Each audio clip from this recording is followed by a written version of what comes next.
In this video, we're going to do an overview of the James Webb Space Telescope. Now, this is not meant to be a detailed technical dive into the telescope and all its instruments, but rather an overview to get an idea of what the telescope is and what its mission is. Plus, we'll see some pretty pictures along the way. So the James Webb Space Telescope, just some basic facts about it. It was named for NASA Administrator James Webb, and he was head of NASA during the Mercury, Gemini, and Apollo missions, I believe up until about 1968. The telescope itself was launched Christmas Day, 2021, and then we started to get images from it in July of 2022, so about 6-7 months later. It's estimated to be at least a 10-year mission, but it's possible that this telescope might have enough power and last for up to 20 years. So it could be up to a 20-year mission, and it had a cost of about $9.7 billion. Now, just to show you some things on the picture here, this is the mirror array. That's where it's going to be collecting the data, those yellow hexagons. And then down here, and it kind of looks pinkish in the picture, that's the sun shield. And that's going to be important. We'll talk about that in a second. So let's talk about where the James Webb Space Telescope is orbiting. It's at Lagrange point L2. So what's a Lagrange point? A Lagrange point are points in space where objects tend to stay put, where the gravitational pulls are balanced, so it's very easy to put an object there and know that it's going to stay there.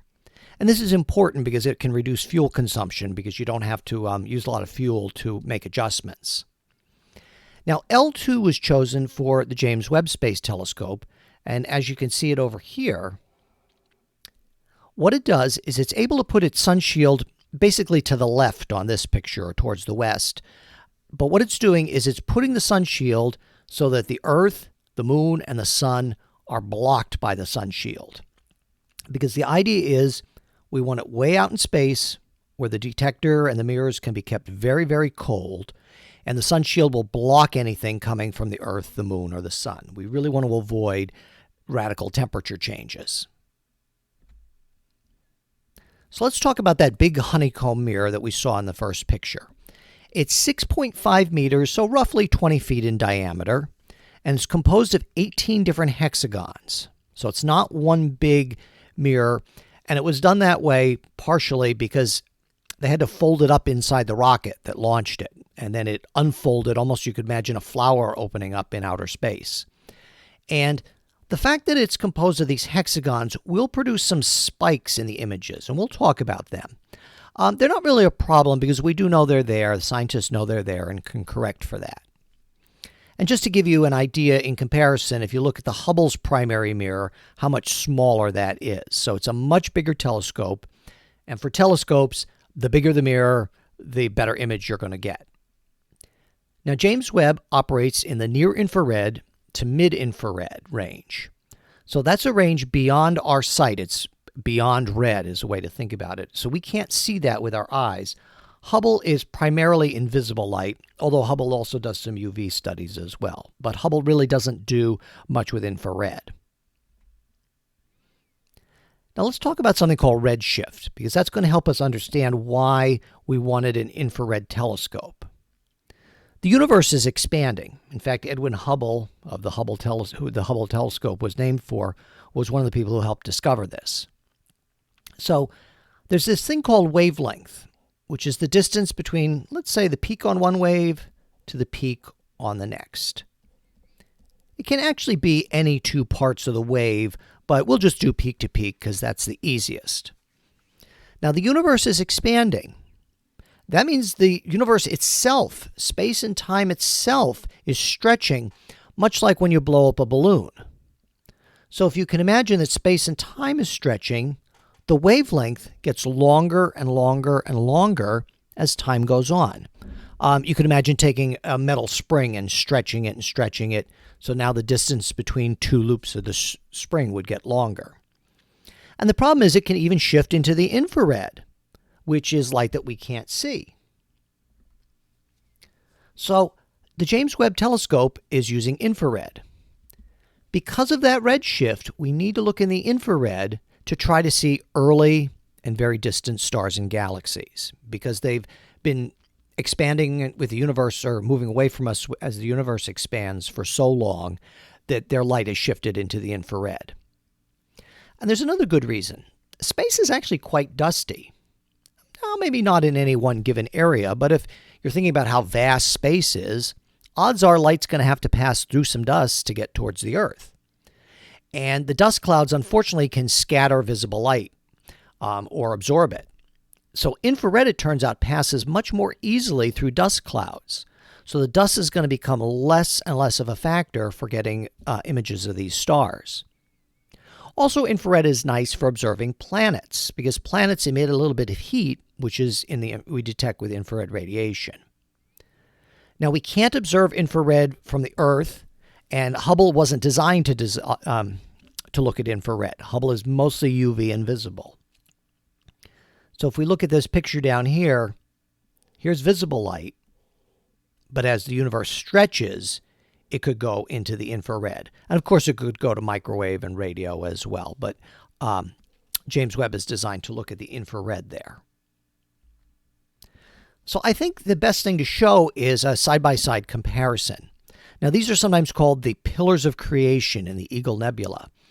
And I should also say I'm not denigrating the Hubble images. The Hubbles are in the visible, and James Webb is meant to complement and to extend the Hubble's vision.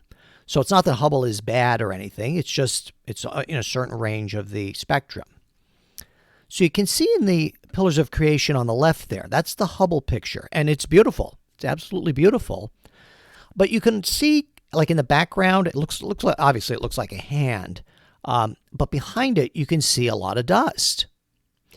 And then if we come over to the right there with the James Webb picture, you can see how we're seeing so many more stars, that the light from those stars is just coming right through the dust there, and we're getting a much clearer picture of how many stars and galaxies are out there.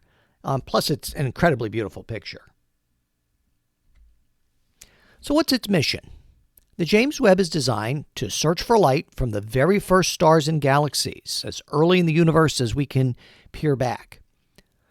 We're going to study the formation of galaxies, stars, and planets along the way, and also to study current planetary systems, and possibly maybe can we see, get any hints on whether there's life on any of those other planets, of any kind. So let's talk about those 3 points just in a little bit of detail. So for the first stars and galaxies, one thing that the James Webb did very early is it repeated the Hubble Deep Field, which was a very famous image taken by the Hubble Space Telescope. But James Webb was able to find many more stars and galaxies.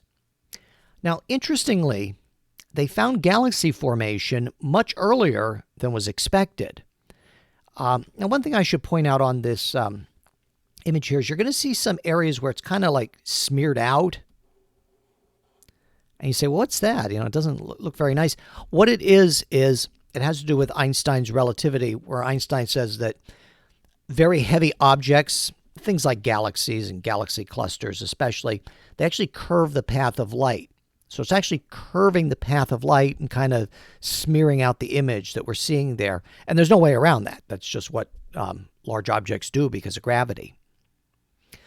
Now, let me get back to the finding the stars and the galaxies much earlier. There was a thing on the YouTube and on the internet saying that, oh, this disproves the Big Bang. That it doesn't. It doesn't. And in fact, the Hubble Space Telescope is designed in the infrared to look for the redshift because the universe is expanding as a consequence of the Big Bang. And we also have a thing called the CMB, the cosmic microwave background. So these still exist. So we have plenty of data that really still supports the Big Bang and the expansion of the universe.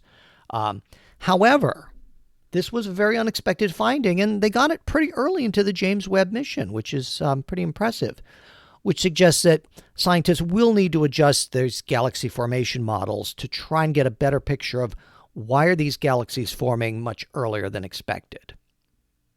Now, the last part here, the picture that the Hubble Space Telescope took, the Hubble Deep Field, Hubble had to look in a very small section of the universe, about the size of a grain of sand, and it had to look for 10 days. James Webb had to look for 12 and a half hours. So that gives you an idea of just how much more data we can get from James Webb and how faster we can get the data. And you can imagine getting data like this, 12 and a half hours for 10 or 20 years. Now, we're also very interested in star formation and how stars form and go through their lifetime. And again, here's a comparison. This is sometimes called the cosmic cliffs because they kind of look like mountain cliffs, but they're really just the dust and the gas of the nebula. It's about 8,500 light years from Earth, and it's a region of very active early star formation. So it may still be forming stars today, but especially in the early universe, a lot of the stars, they form in these dust clouds here. And we can get a much better picture of what was going on. Like I said, you can see that we're getting right through that dust. The Hubble, unfortunately, the dust is blocking the Hubble's visible detector, but James Webb can see things no problem, and you get these incredible views over there. And we also mentioned about planets. Well, reasonably, one of the first things we ought to look at is some of the planets in our own solar system, and they did. So you can see down here at the bottom of the picture, that's the planet Neptune. And just like Saturn, Neptune has rings. We can see those rings very, very clearly here in the James Webb picture. In fact, clearer than we could in some other telescopes. And we can see the moons of Jupiter here, very, very nice. And here's one of the moons of Jupiter, Triton. I think you can see that spikiness. Again, that's because of those hexagon, kind of looks like a beehive-shaped mirrors. So we do get this spikiness in some of the images, but that's all right because we would know, okay, Triton's there in the middle, and those spikes are just a problem with the mirrors or a fact of the mirrors, and anybody could correct for that. But it's important to remember that James Webb isn't just designed to take pretty pictures. That's nice. That's wonderful, and I think it's certainly inspiring. But it's not the only part of its mission. There's a thing called the MAST database, the Mikulski Archive for Space Telescopes, and it's on the internet. So what happens is all this data is coming down to Earth, an unbelievable amount every minute, and it goes into this internet database. Now, if you're a scientist who got funding to have time on the James Webb Telescope, they get this data for a limited time. And the reason for that is they got the funding, they got the grant, they should have first dibs at the data, to analyze it and get their scientific papers published. But after that limited window, that data then becomes public for anyone. And I mean anyone. So, and some of the data also is public already. So it's not that it all is, being held by scientists and other people can't look at it. For example, this is a picture on the right that they took of Jupiter, that the James Webb took of Jupiter. And we can get a little bit more clear picture of the poles here than on some of the other pictures. Now, all this data is coming down and going into the computer, and it's incredible. It's enough data easily for decades of scientists and graduate students to download and pour through and write papers and, just give us a better idea of how the universe works.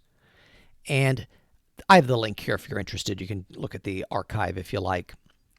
And also that public data, like other NASA images, anyone can use. So someone could take this image of Jupiter or get the data themselves and make an image of Jupiter or whatever and put it on a coffee mug or put it on a t-shirt and sell it. So because it's a publicly funded project.